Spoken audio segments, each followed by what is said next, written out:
Hey, one more day, beautiful life in the world of crypto. I want to talk today about why it is so important, the existence of Bitcoin and a decentralized cryptocurrency. What attacks we're facing right now and the role Bitcoin is going to play going down the road. Let's jump into that and talk about that right now.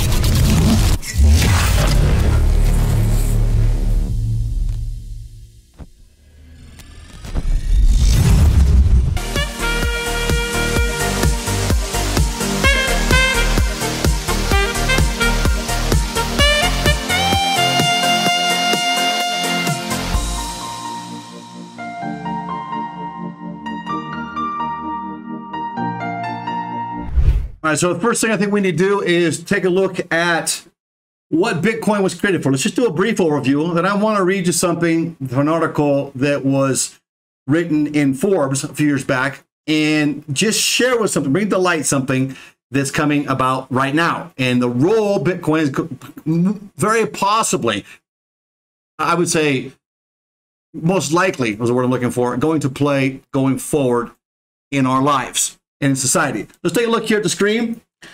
Bitcoin uses cryptography. Let's just do a brief overview. Bitcoin uses cryptography to ensure the security of online peer-to-peer transactions. All right. So data, right? So you're going to have peer-to-peer transactions with money here. So now, a safe and secure way of store value, pay for goods and services while not being controlled. Here we go. While not being controlled by a single entity. Not one entity, not one organization, not one institution, not a global entity. Bitcoin has grown its use case and is considered the gold of the internet and is believed to be the ultimate digital store of value available. Bitcoin is decentralized, so the value or worth of it is not up to some authority to decide. We decide. It's a free market economy, right? So let's keep going here.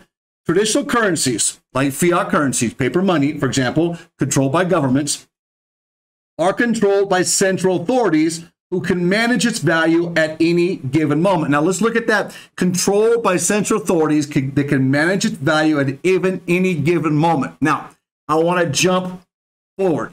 We're going to go back to all the way about 2009. Some people say 2008, 2009, where it kind of took off from what I've read, right? My understanding. So we'll say that 2009 era, 2008 era.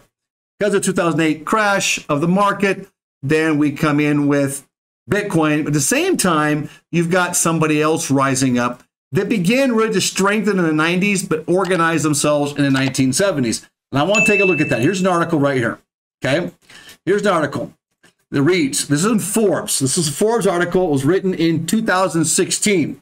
Now, this is under the Barack Obama administration when a lot of these alliances are being made. I'm just stating the facts, not getting political. Some people say, though I will defend freedom and I will state facts here. So if that means whatever party's in power, I don't care. I'll state the facts and I'll defend the principles of free market economy and our freedoms and our agencies. Responsible freedoms, that is. Welcome to 2030.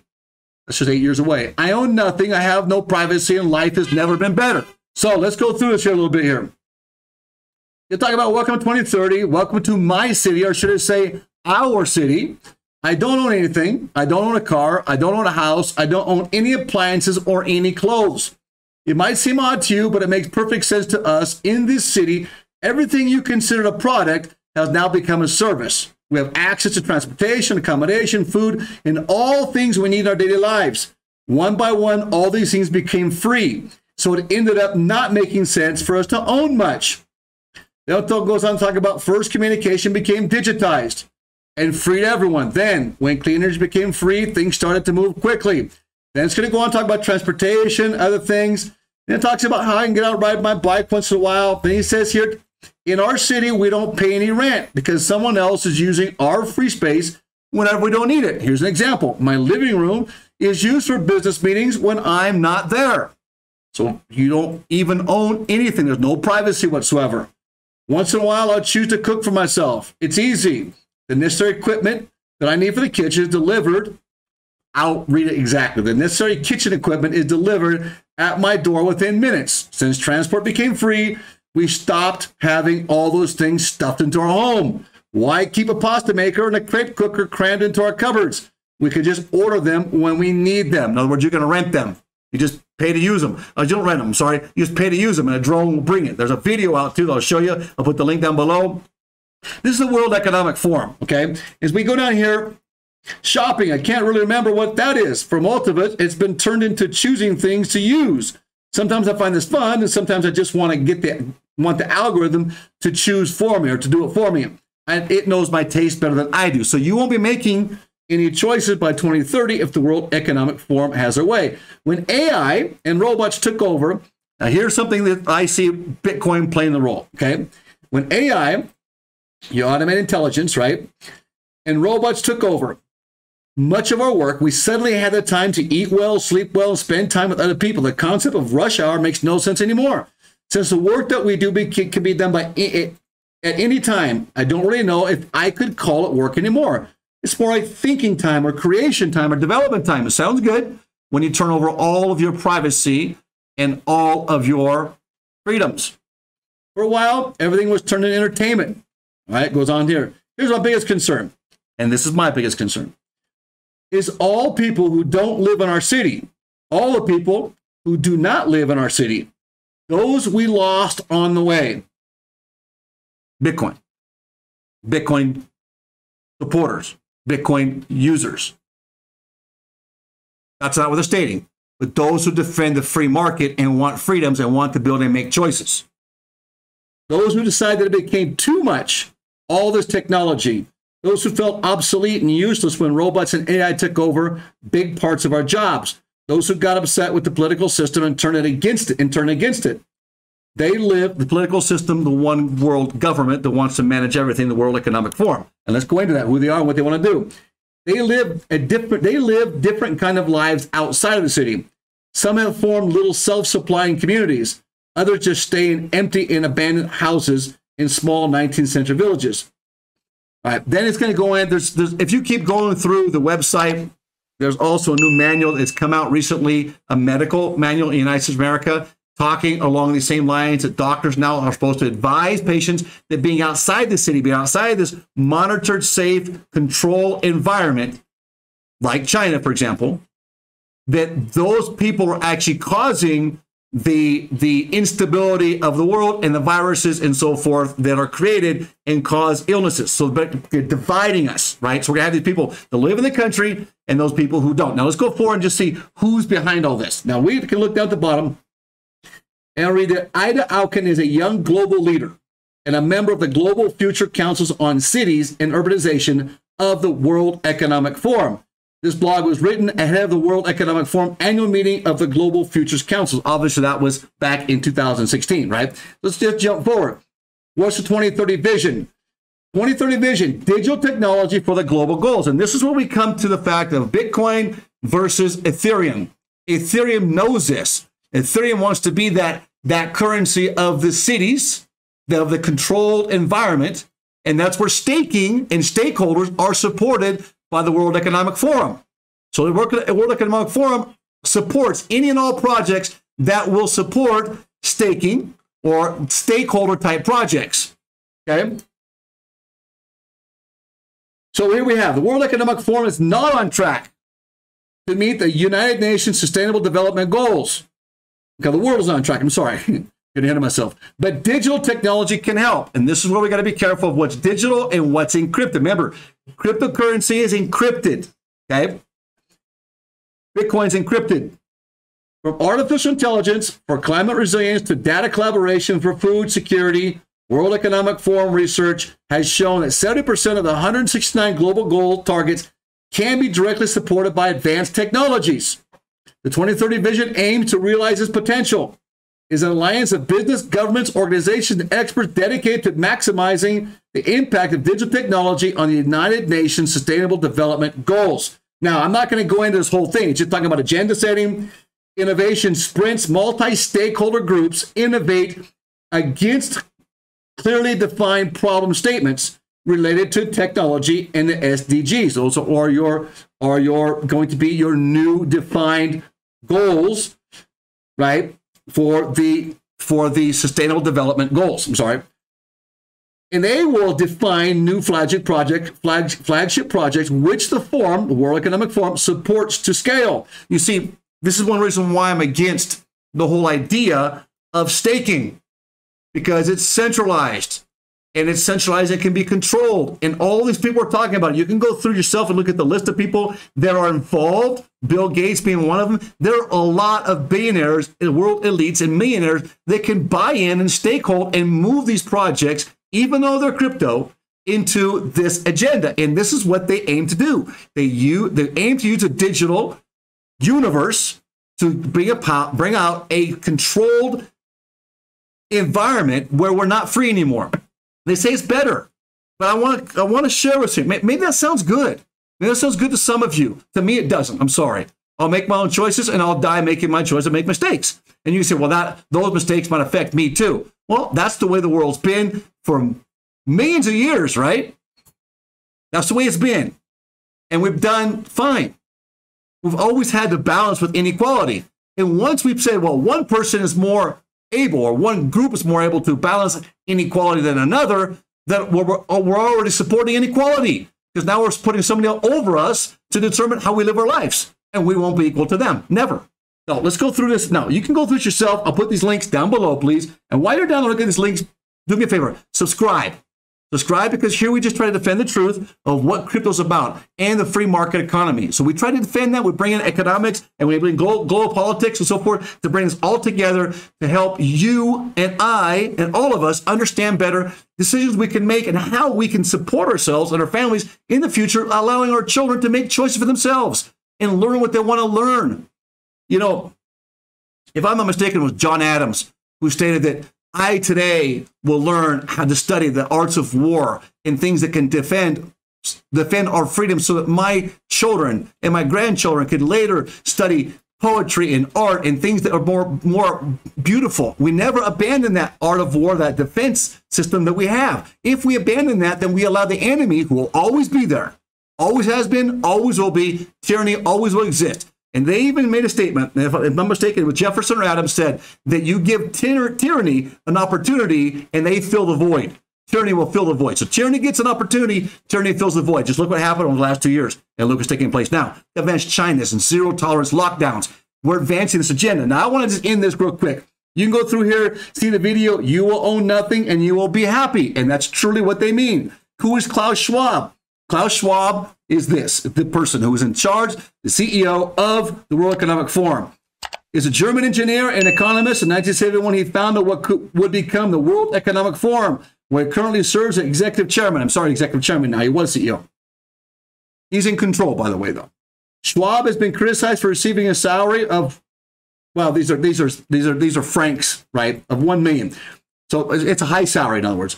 While declaring publicly, I don't know what the actual equivalent is in dollars, declaring publicly that excessive high management salaries were no longer socially acceptable. Now, you're going to go and talk about Schwab, and this is Wikipedia, and I'm not a big fan of Wikipedia, but you know, normally Wikipedia defends what we call the left, what we call this Marxist agenda, and here it's not, and it kind of surprises me. Actually, I was surprised to find that on him. I knew that was there, but the thing would be so easy to find. Okay, what's World Economic Forum? It's an international non-government and lobbying organization, so it's an NGO. Based in Coaxial, Geneva, Switzerland, right? It was founded on January 24th, 1971. It really became power in 1991. I'm not going to really go into a lot of this here, but I just want to go into this part here. The forum suggests that globalized world is best managed by self-selected. Here we go. Self-selected, not democratically selected, coalition of multinational corporations, governments, and civil society organizations, CSOs, which it expresses through initiatives like the Great Reset and the global redesign. It sees periods of global instability, such as the financial crisis of 2007, 2008, and the COVID-19 pandemic, as windows of opportunity to intensify its programmatic efforts. Now, you can go on and see more about yourself. There was some things out there that Klaus Schwab is a descendant of the Rothschilds. I've heard other people say, yes, that's verified. You go on a fact check, but I don't know how good fact check is, because I know things on fact check that have actually I've seen myself, and fact check has denied that it actually existed. So I can't really rely on what I find on the internet anymore. It's difficult.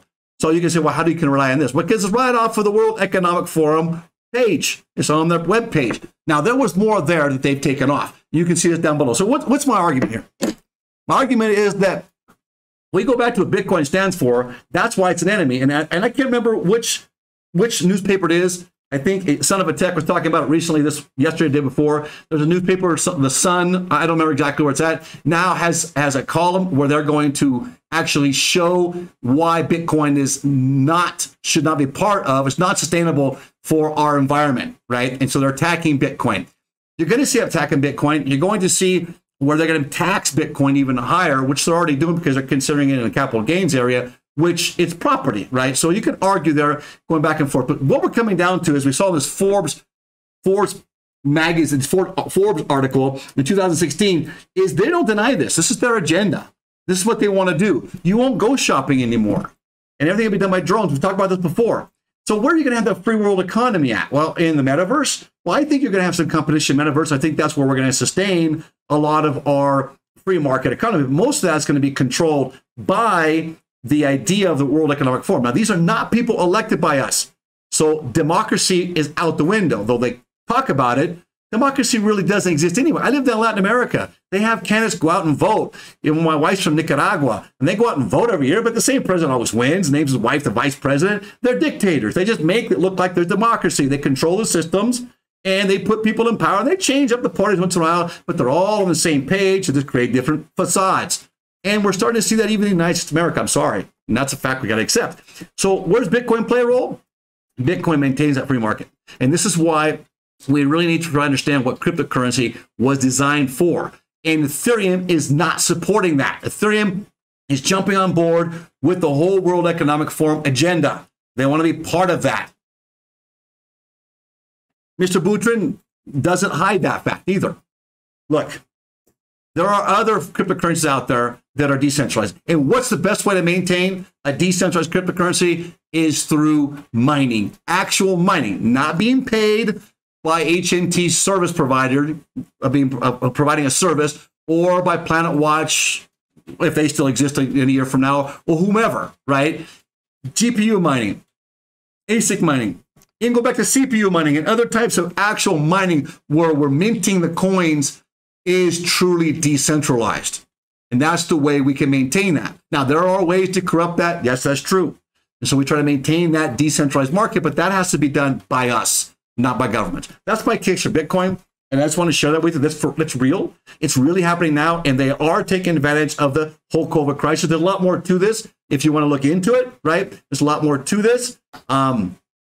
Where they play a bigger role in this, as far as the doctors and so forth, and who's aligned with them, United Nations, also the World Health Organization, etc. They're all on the same page together.